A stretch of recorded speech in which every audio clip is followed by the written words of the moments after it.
Someone say a Red Bull? Um, Welcome back to Life the Germ. Hopefully I can see you and you can see me. Post 5 miles, tapping in. A little salty spittoon as they like to call it. Yeah, not too much on the mind, honestly. I finally got my car back. Oh my gosh. Let me tell you this story because this story is just messed up. This is what I like to call a little bit of the big city living. All right. So, here we go. I took my car in because Valvoline said it had black fluid, right? The transmission fluid is black. This was 3 months ago. Let me just tell you the full story. 3 months ago, Valvoline told me you need to get your transmission fluid flushed because it's like really dark. So I paid for a flush, $180. I was like, sweet, that's all taken care of. That's like once every 60,000 miles. I was like, we're good to go. That's just something you have to do, right? Keep the tranny like running smoothly. Okay. Then 3 months later, I get another oil change. They pull the dipstick out of the transmission. They go, your transmission fluid is really black. And I'm like, what? And they're like, do you know who did this service? It was like another Valvoline shop. I went to a different one this time. I was like, yeah, Valvoline, like 10 minutes away from here. And they're like, yeah, they must have didn't even say that. They either said they must have messed up or something's really wrong with your transmission. And the guy's like, you should go to AAMCO because they're like transmission specialists. So not knowing that there's AAMCO's like a chain and there's like multiple AAMCO's, I like didn't ask him which one, right? So I go to the one in Denver, which pretty like fairly close to my house. Drop it off. The guy's like, we'll have it done. I drop it off Tuesday. He's like, we'll have it done Thursday, Friday for you. I'm like, say less. Thursday, Friday comes around. He's like, yeah, it turns out we haven't really looked at it. We'll look at it on Monday. Monday passes. Tuesday, I'm like, okay, I got to call this guy again. This is getting ridiculous. He's like, oh, yeah, you're coming up. You're up on the list. Check back in a couple days. We'll get you. And then Thursday morning hits, and I'm just like, this is ridiculous. Like, I've had my car there over a week, and he's like, yeah, I'm gonna just be honest with you. We're pretty short staffed. And I'm like, dude, it's been over a week and he hasn't like even looked at my transmission. He diagnosed it as like this huge problem, which, you know, is gonna cost thousands of dollars to repair. And I'm like having a heart attack at work, like hearing the news. I'm like, oh great, like this is gonna be awesome.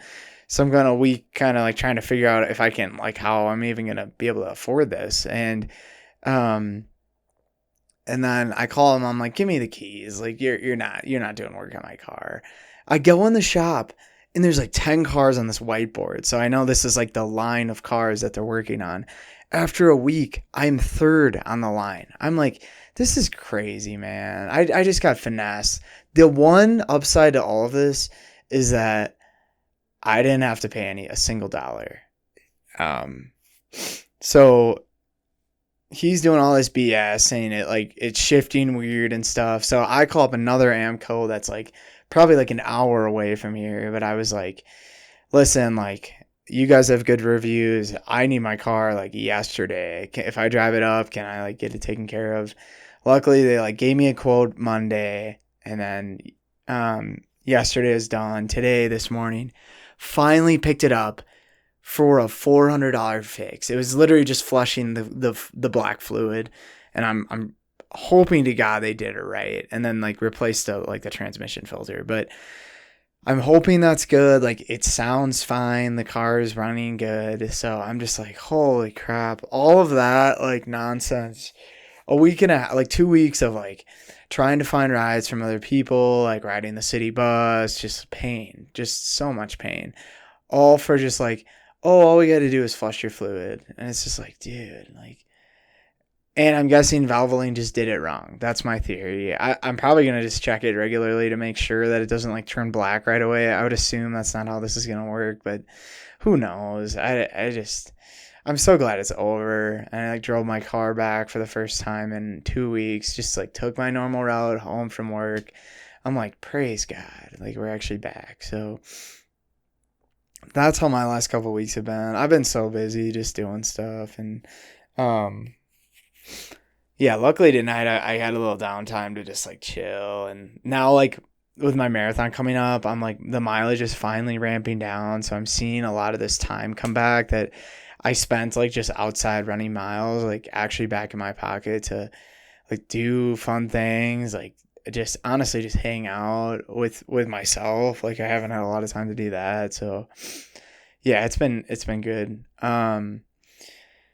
But yeah, I think after all that nonsense and story hour, I think I'll just get into the wisdom of the week here. And I will be honest, I think I stole this from like a YouTube short or something, but I thought it was pretty cool. Like, and judging from the title, I think you guys could probably get the message. But I wanted to dive in a little deeper just to explain how I felt about it, and because how the quote always goes is like, you want what you can't have, right?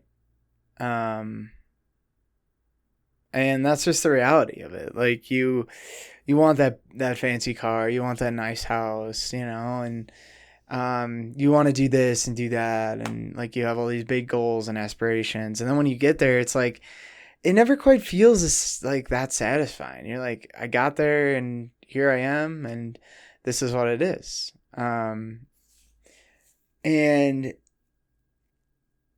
this is a quote that I've never heard before, but I thought it was really good, and it was the title of the episode, which is want what you have, right?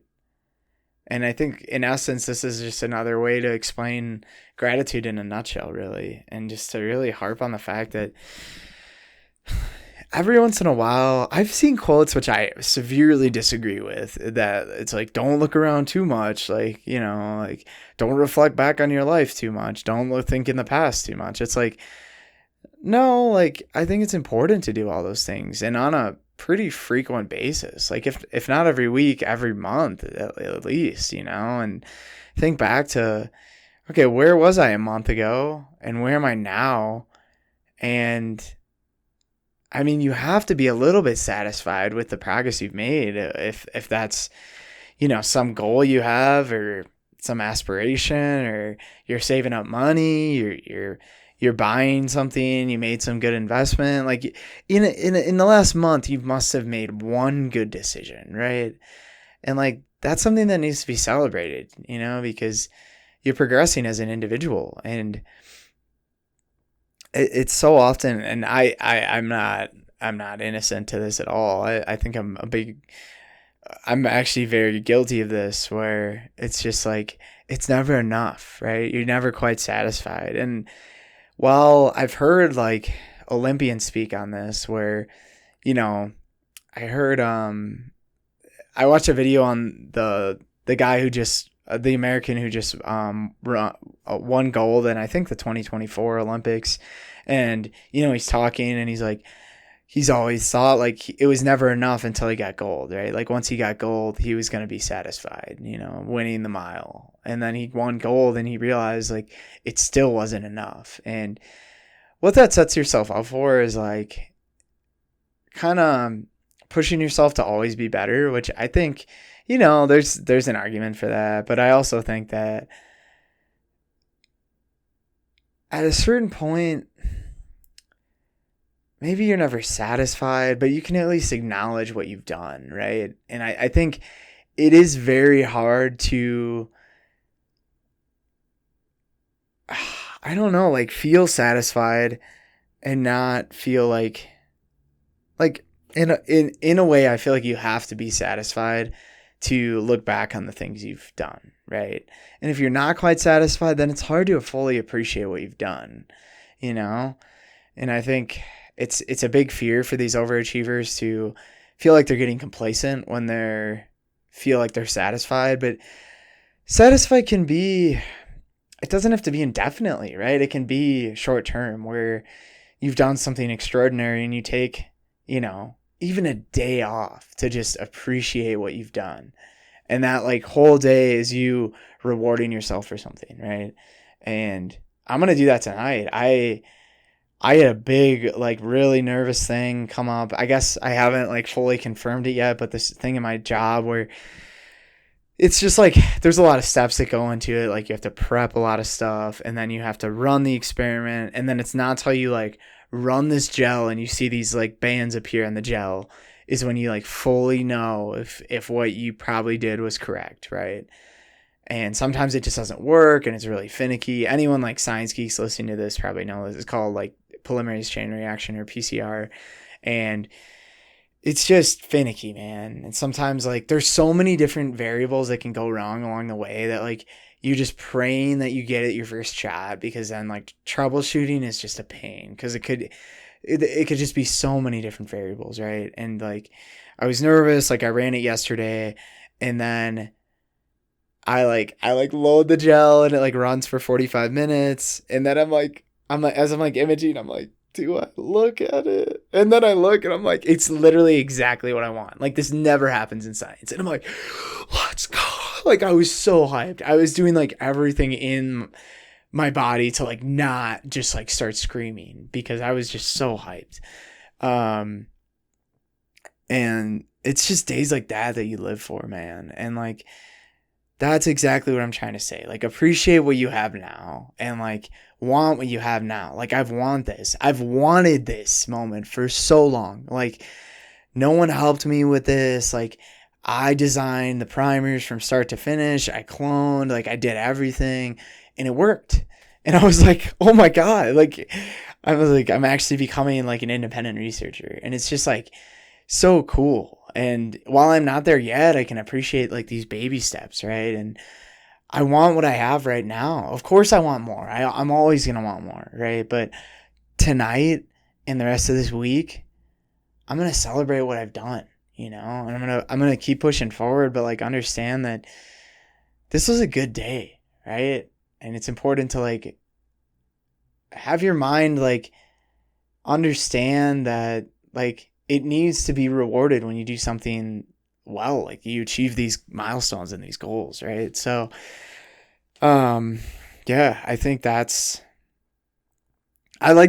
always like wrapping wisdom of the week up with, yeah, and that's kind of like the nutshell of things, and it's so like kind of corny and kind of nutty, if you know what I mean. Yeah, that's not great. The dad jokes like keep getting more severe as I get older, which I feel like is kind of natural, but you just stop caring less about what people think of your sense of humor and you just kind of let it rip. But yeah, hope you enjoy this episode. I'm really stoked. We gained like 3 or 4 subs since the last episode. We're chilling at 55 now. Let's keep them rolling. Thank you for all the support. I really appreciate it. And other than that, I'm gonna feast. I'm gonna reward myself and go out to dinner to treat myself to this experiment going how I actually wanted it to go. And I'll catch you next week. So see you later.